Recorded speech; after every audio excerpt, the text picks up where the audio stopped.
নমস্কার বন্ধুরা, কেমন আছেন? আশা করছি ভালো আছেন। আজকে শান্তার হেসেলে আর একটা নতুন রান্নার রেসিপি নিয়ে এসেছি।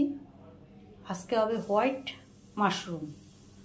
মাশরুম রান্না করতে কী কী লাগবে বলছি। এখানে আছে মাশরুম, ধুয়ে একদম পরিষ্কার করে শুকিয়ে রেখেছি। আর এখানে আছে কাজু, চালমগজ আর পোস্ত একসঙ্গে বেটে রেখেছি। এখানে আদা, রসুন, পেঁয়াজ, বড় একটা পেঁয়াজ একসঙ্গে পেস্ট করে রেখেছি। একদম সহজভাবে করছি। আর এখানে ফোড়নের জন্য লাগবে 2টো শুকনো লঙ্কা আর 4-5টা গোলমরিচ। কিভাবে করছি পুরোটাই আপনাদের সঙ্গে শেয়ার করব। ভালো লাগলে অবশ্যই জানাবেন। মাশরুমটা এভাবে কেটে নিয়েছি। এবারে কিভাবে করছি দেখাচ্ছি আপনাদের। কড়াতে সাদা তেল দিয়েছি। এবারে 1 চামচ ঘি দিয়ে দেব।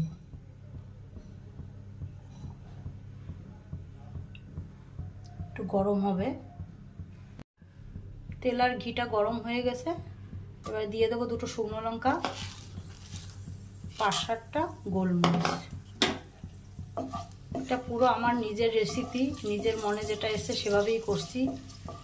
যদি আপনাদের ভালো লাগে অবশ্যই জানাবেন।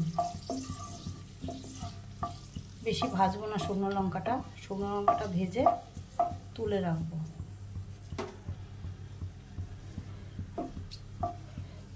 পরে দেব। এবারে তেল আর ঘিটার ভিতরে দিয়ে দিচ্ছি পেঁয়াজ, রসুন, আদা একসঙ্গে বাটা, ওটা দিয়ে দিচ্ছি।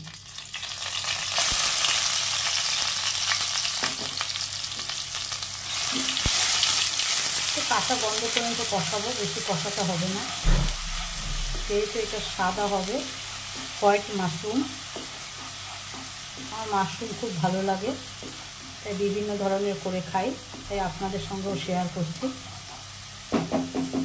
তো হালকা ভাজা হবে। পেঁয়াজ, আদা, রসুন ভাজা হয়ে গেছে, কাঁচা গন্ধ চলে গেছে। এবার মাশরুমটা দিয়ে দিচ্ছি। মাশরুমটা দিয়ে হালকা ভাজা করব। খুব সহজ, সবাই করতে পারবেন। করে একবার দেখুন। রুটি, পরোটা,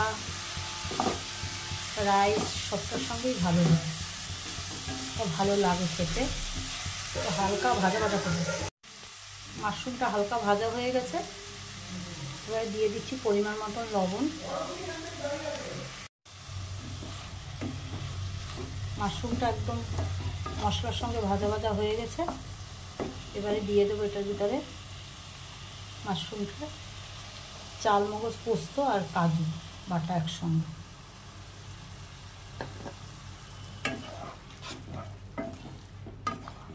একটু হালকা কষিয়ে নেব। খেতে দারুণ লাগে।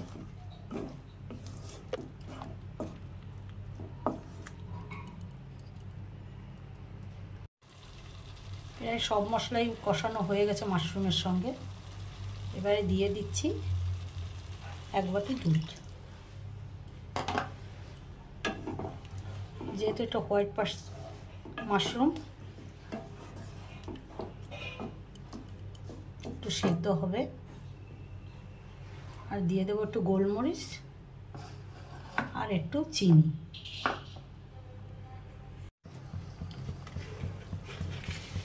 দিয়ে দিচ্ছি 1 চামচ চিনি। যাদের চিনি বারণ তারা দেবেন না। আর দিয়ে দিচ্ছি একটু গোলমরিচ। ঝাল কিছু ব্যবহার করিনি, একটু গোলমরিচ দিয়ে দিলাম। একটু ফুটবে, তারপরে নামিয়ে দেবো। আমার হোয়াইট মাশরুম রেডি। একটু দিয়ে দেবো ধনেপাতার ডাঁটিগুলো। পাতা না, একটু ডাঁটিটা দিলে সেন্টটা ভালো হয়। তাই নামিয়ে দেব। যদি ভালো লাগে অবশ্যই জানাবেন আমার কমেন্ট বক্সে। কারা কারা মাশরুম ভালোবাসেন। নামিয়ে দিচ্ছি। আমার হোয়াইট মাশরুম রেডি। যদি আমার এই রেসিপিটা ভালো লাগে, লাইক শেয়ার কমেন্ট অবশ্যই করবেন, আর কেমন হলো আমার কমেন্ট বক্সে জানাবেন। আর যারা নতুন তারা চ্যানেলটা অবশ্যই সাবস্ক্রাইব করবেন।